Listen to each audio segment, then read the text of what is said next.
that it can turn your greatest strengths, your empathy, your honesty, your desire to do good, into weapons against yourself?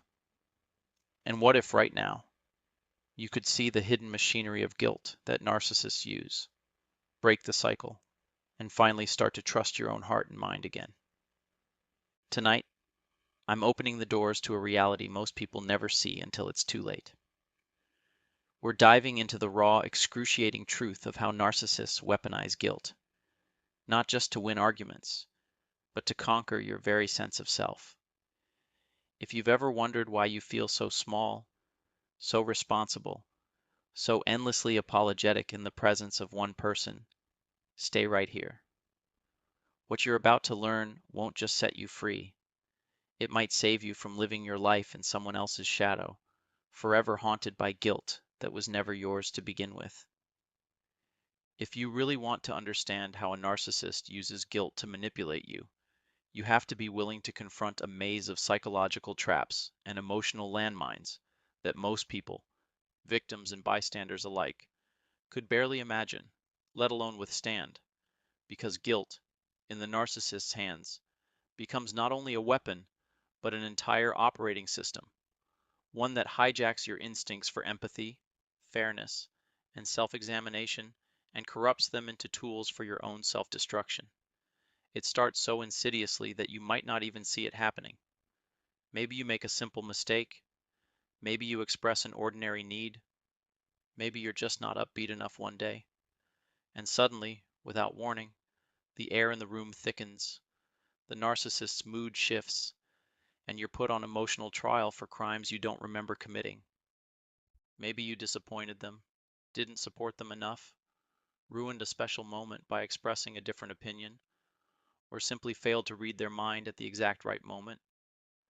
And what follows is a storm of blame shifting, projection, and emotional blackmail so sophisticated it feels almost supernatural. You try to defend yourself, to clarify, to apologize for the imagined slight in hopes of finding peace, but your words get twisted, your feelings minimized, and somehow the conversation always circles back to your failings. If you really cared, you'd never have done this. After everything I've given you, this is how you treat me. You're so ungrateful, so selfish, so emotionally toxic. Phrases that hit with surgical precision to the part of you that wants to be good, wants to be loved, wants to be seen as kind. And before you know it, you're apologizing not just for what you did, but for who you are, desperate to be forgiven for a wound you never inflicted, desperately trying to fix things by sacrificing more, acquiescing more, giving up your own needs and truth in exchange for fleeting scraps of their approval. The narcissist's genius lies in their ability to sense exactly where your emotional defenses are weakest. Maybe you're a peacemaker. Maybe you're relentlessly self-critical. Maybe you grew up believing that love must be earned at any cost. And from there, they build a hall of mirrors in which every disappointment, every failure, every ordinary human imperfection is reframed as an unforgivable attack on their fragile, grandiose ego. Through relentless cycles of martyrdom, nobody has ever suffered as I have, and you just don't care. Manufactured crises. If you don't do X, I'll be utterly alone, broken, ruined. It'll be your fault. Gaslighting. You're making things up. You're too sensitive. You always twist what I say. Silent treatments. Clearly you need to reflect on your attitude before we talk again. They systematically rewire your capacity for self-trust. What used to be ordinary disagreement, or the healthy assertion of boundaries, now triggers waves of shame, second-guessing, and compulsive self-blame.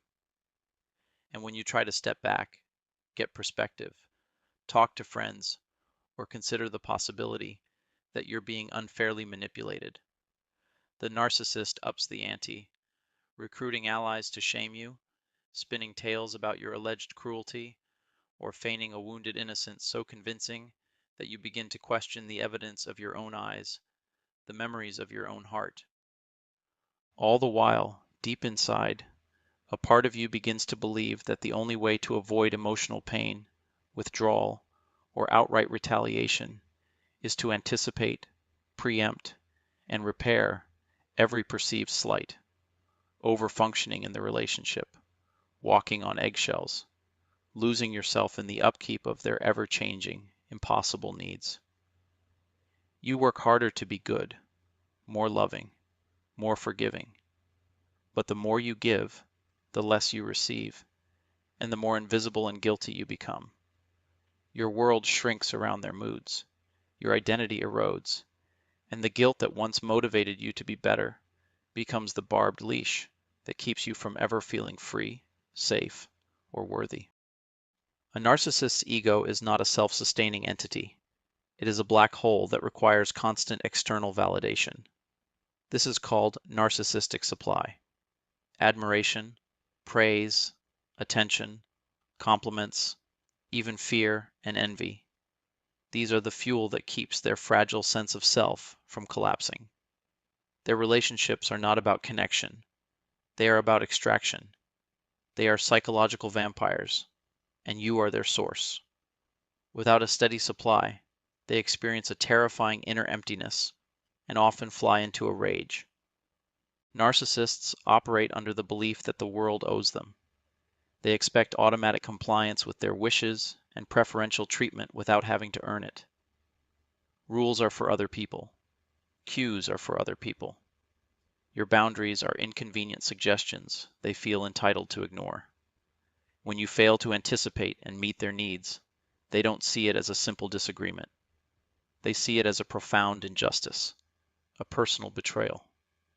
They inhabit a rich inner world of fantasies about unlimited success, power, brilliance, beauty, or the perfect, adoring love.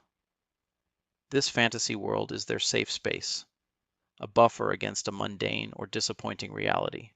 Any fact, opinion, or person that threatens to prick this bubble is met with extreme hostility, because you are not just questioning their story, you are threatening their entire world. The cracks in the fortress, the brutal truths they hide. Now let's take a sledgehammer to that fortress, because behind the grandiosity and the shiny armor lies a wasteland of psychological decay. This is the first brutal truth. The core wound, a cavern of shame and insecurity. This is the narcissist's darkest secret. The entire grandiose personality, the arrogance, the entitlement, the constant self-promotion, is a massive, elaborate defense mechanism. It is a fortress built not of strength, but of terror. Deep down, the narcissist is haunted by an overwhelming sense of worthlessness, shame, and inadequacy. They are terrified of being seen as the flawed, ordinary, or failed person they secretly believe themselves to be. Their entire life is a frantic, desperate performance to outrun this inner demon. Psychologically, a narcissist is an emotional infant trapped in an adult's body. They never developed emotional maturity or regulation. When they don't get what they want, they throw adult-sized temper tantrums. They are incapable of self-soothing or introspection. Their emotional landscape is a chaotic storm of rage, envy, and anxiety, which they are utterly unequipped to handle. They project this chaos onto those closest to them, making you the one who is too sensitive or crazy. The mortal enemy, criticism and reality. For a narcissist, criticism is not feedback, it is a declaration of war. Even the mildest suggestion that they might be wrong or imperfect is experienced as a narcissistic injury, a profound, annihilating attack on their very being. It threatens to shatter their carefully constructed false self and expose the festering wound of shame beneath. This is why their reaction is so disproportionately aggressive. They will lash out with rage, contempt, and cruelty to destroy the source of that criticism and desperately reestablish their superiority.